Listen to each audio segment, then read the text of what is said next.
അപ്പോൾ നമ്മുടെ പെരേര നാളെ ചോല വിസ്കി റിയാസ് മുഹമ്മദിന്റെ പുതിയ സിനിമയിൽ അഭിനയിക്കുകയാണ്. അതിന്റെ വിശേഷങ്ങൾ പെരേര പറയുന്നു. നമസ്കാരം ഡീസുകളെ, നാളെ മുതലേ നമ്മൾ പുതിയ ഷൂട്ടിംഗ് ലൊക്കേഷനിലേക്ക് പോവുകയാണ്. ഇപ്പോൾ റിവ്യൂസിലൊക്കെ കുറച്ച് ഗ്യാപ്പ് ഉണ്ടാവും. അപ്പോൾ എന്തായാലും ചോല വിസ്കി ഇപ്പോൾ ഷൂട്ട് ആരംഭിക്കുകയാണ്. ഒരുപാട് പേര് നമ്മളെ കല്ലെറിയാനൊക്കെ ഉണ്ടാവും. കാരണം കല്ലും മുള്ളും നിറഞ്ഞുള്ള വഴികളിലൂടെ ഞാൻ ഒരുപാട് സഞ്ചരിച്ചിട്ടുണ്ട്.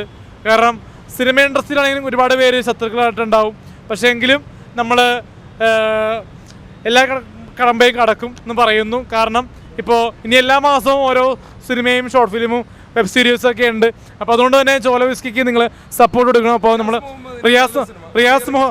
റിയാസ് മുഹമ്മദ് എന്ന ഡയറക്ടറിൻ്റെ നല്ലൊരു സിനിമയാണ്. അമീറയ്ക്ക് ശേഷം നല്ലൊരു സിനിമ നല്ല ക്യാരക്ടർ ചെയ്യുന്നുണ്ട്. അഭിലാഷേട്ടും ഞാനും ഉണ്ടാവും, ചിലപ്പോൾ മഹനും ഉണ്ടാവും. അപ്പോൾ എന്തായാലും സപ്പോർട്ട് ഉണ്ടാവണം. അപ്പോൾ നമ്മൾ റിവ്യൂ തന്ന സപ്പോർട്ട് സിനിമയിൽ വരുമ്പോഴും സപ്പോർട്ട് ചെയ്യണം. എന്ത് രീതിയിലാണെങ്കിലും നമ്മൾ എടുക്കുന്നതായിരിക്കും. നിങ്ങൾ കമൻറ്റ്സ് ചെയ്യുക, സപ്പോർട്ട് ചെയ്യുക. ശുഭദിനം, ഗുഡ് നൈറ്റ്.